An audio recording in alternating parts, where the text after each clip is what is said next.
El pasaje en el que se basa la predicación de esta mañana se encuentra en el Evangelio según San Mateo, capítulo 1, los versículos del 21 al 25. Y la palabra de Dios dice así: Y dará a luz un hijo y llamará su nombre Jesús, porque él salvará a su pueblo de sus pecados. Todo esto aconteció para que se cumpliese lo dicho por el Señor por medio del profeta cuando dijo: He aquí una virgen concebirá y dará a luz un hijo, y llamará su nombre Emmanuel, que traducido es Dios con nosotros. Y despertando José del sueño, hizo como el ángel del Señor le había mandado y recibió a su mujer, pero no la conoció hasta que dio a luz a su hijo primogénito y le puso por nombre Jesús.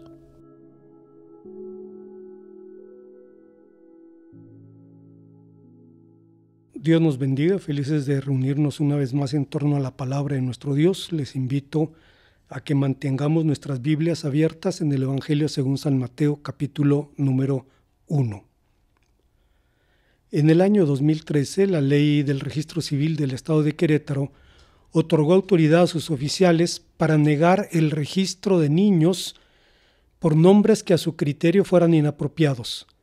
Si bien en el estado de Querétaro no existe una lista oficial de nombres prohibidos como existe en el estado de Sonora, algunos oficiales se han negado a emitir registros por nombres tomados de personajes de historietas como Batman, Superman, Wolverine, Pitufo, de gente conocida como AMLO, CR7, Chicharito, Piojo, Chapo, o nombres tomados de la tecnología como Internet, Twitter, Facebook, etc. Se dice que la razón de esta medida es proteger a los niños de los problemas de acoso o de burla, pero siendo honestos no es necesario poseer un mal nombre para tener problemas. Se cuenta de un niño a quien alguien preguntó: ¿Cómo te llamas? El niño respondió: No sé, señora. ¿Cómo que no sabes? Es que mi papá me dice Francisco, mi mamá Pancho, mis hermanos Paco, mis tíos Chico, mi abuela Cisco, y cuando estornudo, todos me dicen Jesús. En la Biblia, los nombres son mucho más importantes que en nuestra cultura. Un nombre es lo que su nombre significa. Lo que no tiene nombre no existe. El nombre es un elemento esencial de la personalidad. Ocurre en la Biblia con los personajes secundarios y ocurre también con el nombre mismo del Señor Jesús. El nombre Jesús, Yeshua, significa el Señor salva, así que es el más adecuado para cifrar el origen, la naturaleza y la ejecución de la obra redentora de Dios. No es raro que salvación sea el término bíblico más utilizado en el pensamiento cristiano para resumir la provisión de Dios para nuestra condición humana. Salvación cifra la razón de la venida de Cristo. El mismo Señor Jesús dijo al respecto: el Hijo del Hombre vino a buscar y a salvar lo que se había perdido, Lucas 19:10. Basados pues en este texto, consideremos entonces los significados del nombre Jesús.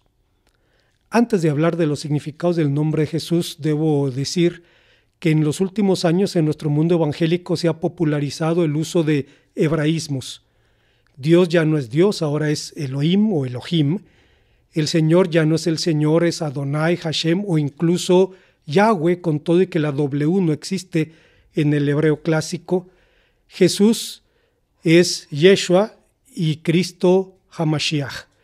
Esto no tendría nada de relevante mientras no se pretendiera reinventar el cristianismo, mientras no se presumiera que el uso de estos nombres significa una identidad bíblica más clara, un cristianismo más puro o incluso un judaísmo más puro. Debo aclarar que no tengo ningún problema con los auténticos judíos ni con el judaísmo.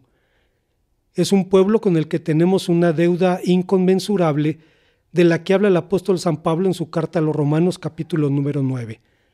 Pero que un cristiano quiera reinventar el cristianismo utilizando hebraísmos es algo que resucita el viejo debate de la carta a los Gálatas, y mayormente cuando se hace desde una presunción de superioridad, desde los claros destellos del síndrome de Ibris. Pero entrando en nuestro tema, el texto nos enseña en primer lugar que el nombre de Jesús significa que la salvación es del Señor en su origen. Uno de los temas de discusión más antiguos sobre el cristianismo, sobre su origen y mensaje, tiene que ver con la figura histórica del Señor Jesús.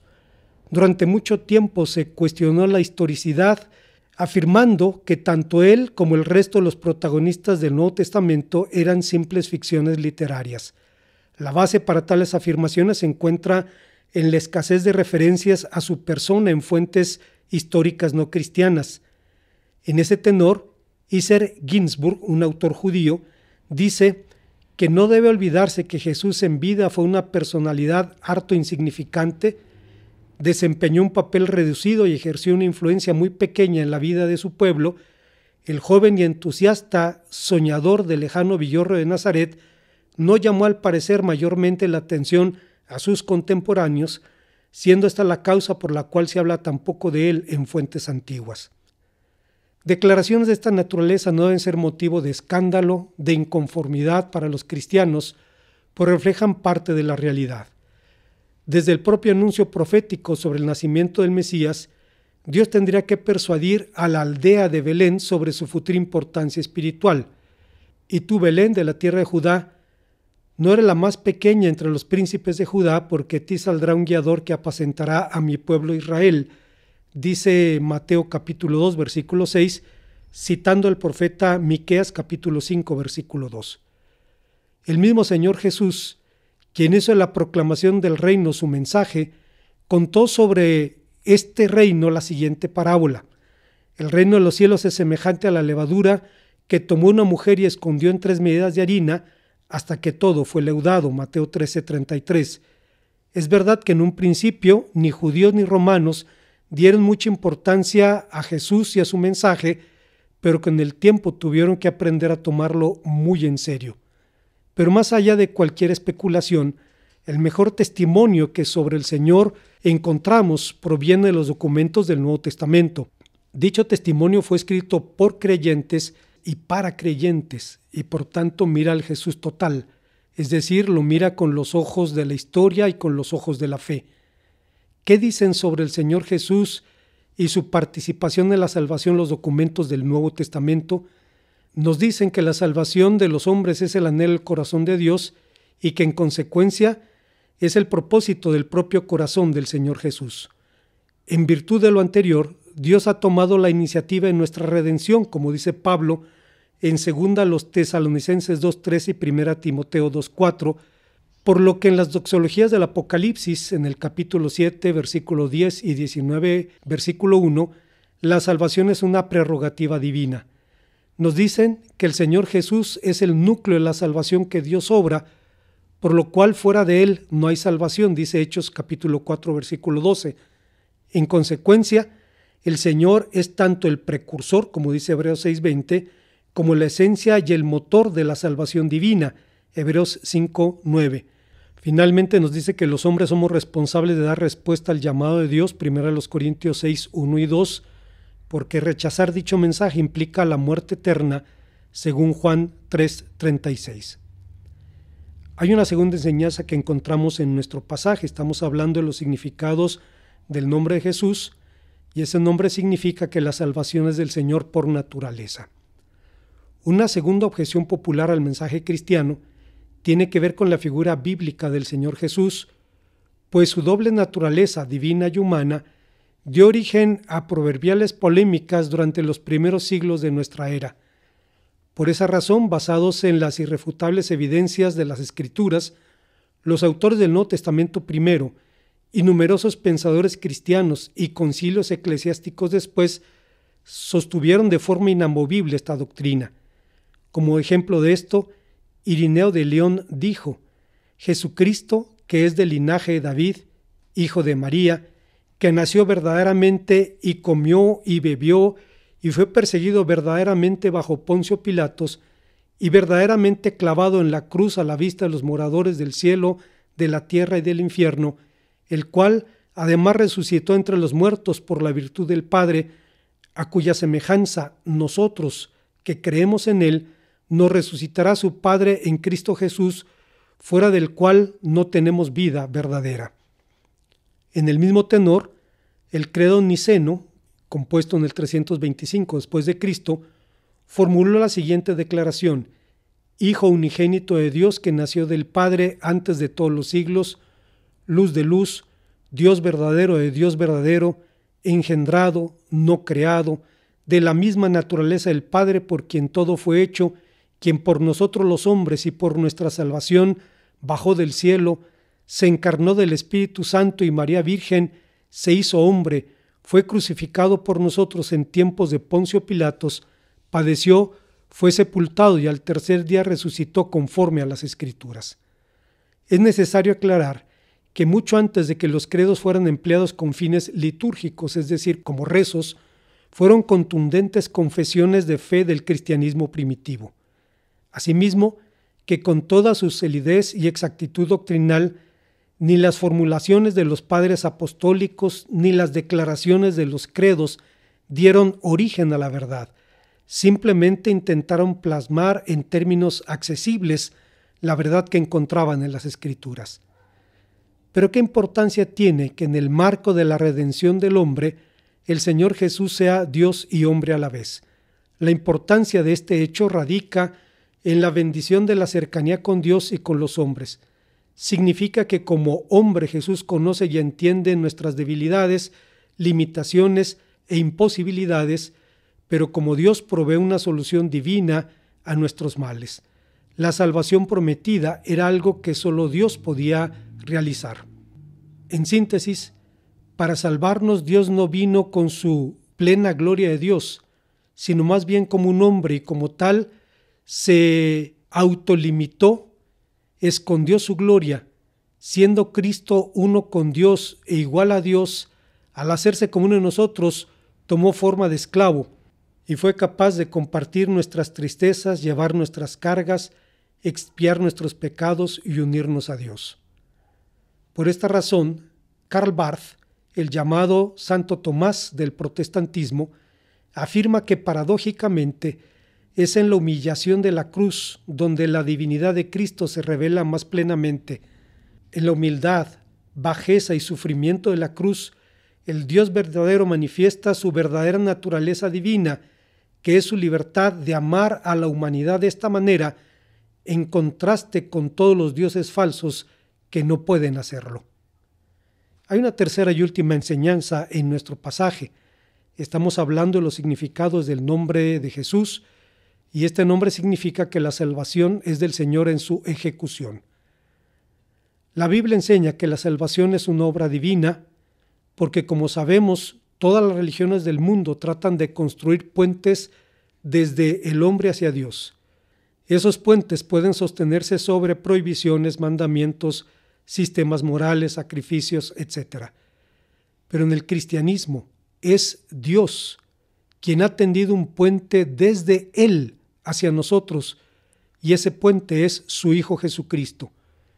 Por esa razón el Señor Jesús dijo que ninguno podía venir a Él si el Padre no lo trajere, Juan 6:44. Cuando el Señor Jesús refiere a la actividad divina de traer, emplea un término que indica claramente que dicha actividad es mucho más que una mera influencia moral.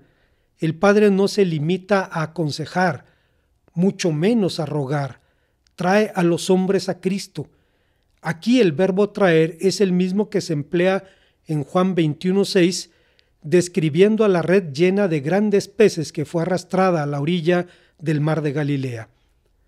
Obviamente existe una gran diferencia entre arrastrar una red cargada de peces y traer a un ser humano a la conversión, porque en este último caso Dios está tratando con seres moralmente responsables. Esto significa, en otras palabras, que por medio del Espíritu Santo Dios influye poderosamente sobre la mente, el corazón y la voluntad del hombre, es decir, sobre toda la personalidad, para que reciba a Cristo con una fe viva y verdadera. Durante todo el proceso de salvación, desde el principio hasta su culminación, el poder viene de lo alto, es real, vigoroso, efectivo, es Dios quien lo hace. Por medio de su Espíritu Santo, Dios guía a los hombres al arrepentimiento y a la fe, de lo que Juan 16:8 dice: y cuando Él venga, convencerá al mundo de pecado, de justicia y de juicio. ¿Qué significan estas palabras? Significan que en el proceso de la salvación, el Espíritu pone de manifiesto la culpa del mundo y lo invita al arrepentimiento. Pero no solo pone a descubierto el pecado, sino que despierta la conciencia de culpa en el corazón de los hombres. Cuando el Espíritu Santo obra en los hombres, se produce en ellos una obra que los lleva a clamar, como hicieron los habitantes de Jerusalén ante el primer sermón del apóstol San Pedro en Hechos capítulo 2, versículo 37. Varones hermanos, ¿qué haremos?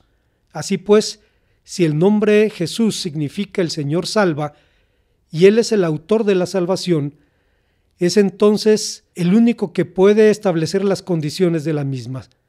Estas son resumidas en el último discurso de Pedro a la iglesia de Éfeso, testificando a judíos y a gentiles acerca del arrepentimiento para con Dios y de la fe en nuestro Señor Jesucristo.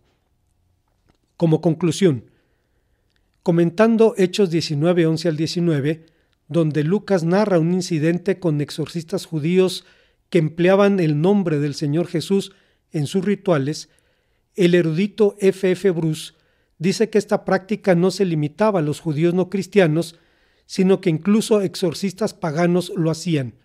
En colecciones de Londres, París y Leiden existen documentos llamados cartas efesias, donde se utiliza la frase «te conjuro por Jesús, el Dios de los hebreos». Seguramente, tanto judíos como gentiles fueron testigos de hechos poderosos realizados en el nombre del Señor Jesús, y por eso pensaron que dicho nombre era una fórmula mágica poderosa. Pero el nombre del Señor Jesús no es ninguna fórmula mágica.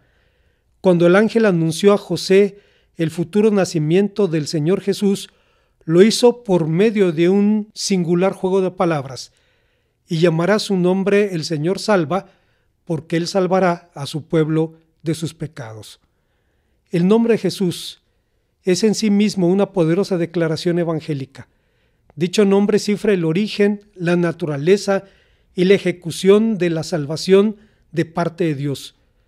Pero no solo ha sido dada a conocer a los cristianos, ha sido revelada también a hombres ajenos al mundo cristiano. El historiador evangélico Michael Green cuenta de un joven inglés que vivía en una comuna de hippies en Marruecos en los años 60. El joven estaba atrapado en las garras de las drogas, lo que despertó la compasión de un anciano musulmán. Un día el anciano musulmán dijo al joven adicto: en el caso de un hombre común, en circunstancias normales, basta con que él crea firmemente en Alá. Pero cuando alguien es asediado por un poder maléfico tan grande como este, nada hay que pueda salvarlo, sino Isa al-Masih, Jesús el Mesías. Esto lo creo con toda firmeza. Con cuánta razón, predicando sobre Jonás 2:9, donde el profeta acuñó la frase cuyo pensamiento nos ocupa, es decir, la frase «las salvaciones del Señor», Carlos Spurgeon decía: Jonás aprendió esta buena teología en un extraño colegio. Lo aprendió en el vientre del gran pez, en los abismos de la tierra, cuando tenía algas enrolladas sobre su cabeza y suponía que las rejas del orbe terráqueo se habían cerrado para siempre. La mayoría de las grandes verdades de Dios deben ser aprendidas por medio de la tribulación. Deben ser grabadas en nosotros con fuego por el hierro candente de la aflicción, pues de lo contrario no contarían con nuestra aceptación. Nadie es competente para juzgar en las cosas del reino mientras no haya sido probado antes, pues hay cosas que deben aprenderse en las honduras que no podríamos conocer en las alturas. Descubrimos muchos secretos en las cuevas del océano, muchos más de los que descubriríamos si nos hubiéramos remontado al cielo. No habríamos podido conocerlos de esa manera. El predicador que cubre mejor las necesidades del pueblo de Dios es aquel que ha sufrido en carne propia esas necesidades. El que ha necesitado consuelo podrá consolar mejor al Israel de Dios. El que ha sido o ha sentido su propia necesidad de salvación predica mejor sobre este tema. Jonás, cuando fue librado de su gran peligro, cuando por el mandato de Dios el pez abandonó obedientemente las grandes profundidades y entregó su carga en la costa, fue capaz de juzgar entonces, y este fue el resultado de su experiencia por medio de la aflicción. El profeta dijo: la salvación es del Señor. Y es verdad. El Maestro nos enseña esta verdad al precio de su propia sangre. Así que, conociéndolo, podemos coincidir con Orígenes, quien en alguna ocasión dijo: nosotros no tenemos curiosidad después de Jesucristo, ni necesitamos investigar después del Evangelio. Cuando creemos, no echamos de menos otras creencias, pues lo primero que creemos es que ya no hay otra cosa que creer. Oremos al Señor. Gracias, Padre, por tu palabra, porque en el nombre de tu Hijo amado cifras los contenidos de nuestra fe y de nuestra esperanza. Bendito seas por esto, en Cristo Jesús. Amén.